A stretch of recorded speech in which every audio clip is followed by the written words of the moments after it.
August 1966, a young boy flying a kite on a lonely hill in Rio de Janeiro stumbles upon a chilling scene that would baffle international authorities for decades.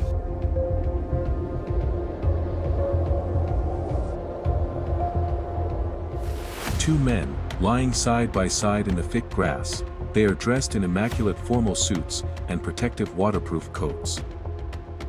No signs of a struggle, and no obvious cause of death. But what covers their eyes makes absolutely no sense.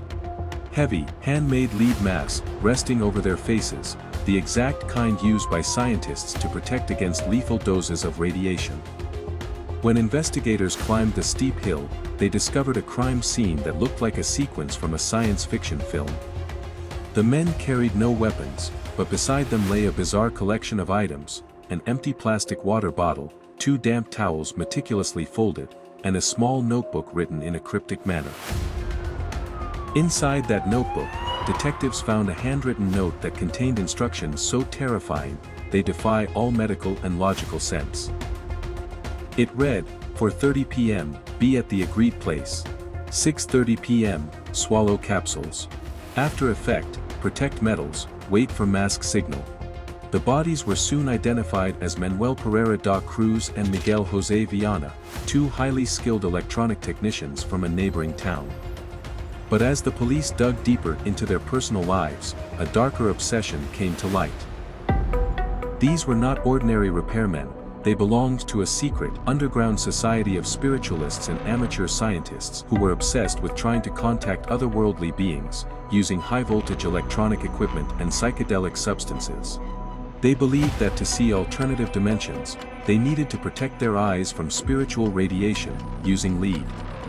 The timeline of their final hours only added to the paranoia.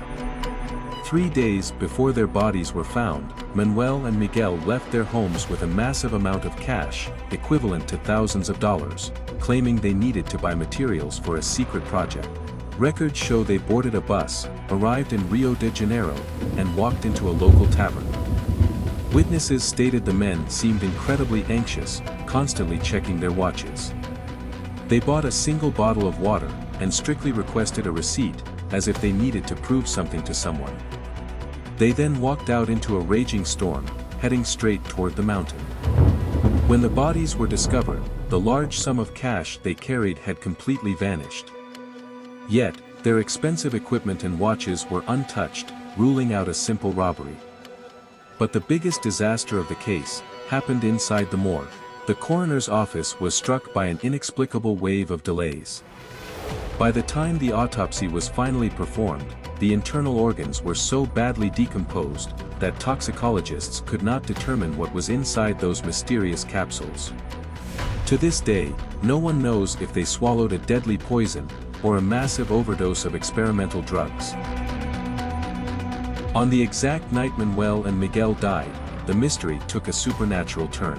A wealthy resident living near the hill reported seeing an intense, glowing orange object hovering over the summit, emitting a strange hum before disappearing into the clouds. Was this a highly classified military experiment that went completely wrong? Did they fall victim to a ruthless group of criminals who exploited their bizarre beliefs for money? Or did these two men successfully contact an unknown force that demanded their ultimate sacrifice? The lead masks remain a silent, terrifying witness to a fatal encounter in the dark. The notebooks have been locked away, and the truth remains buried in the mud of Rio de Janeiro. What do you think they were waiting for on that stormy night? Leave your theory in the comments, hit the like button, and subscribe to Inert Witness. The truth is still waiting in the shadows.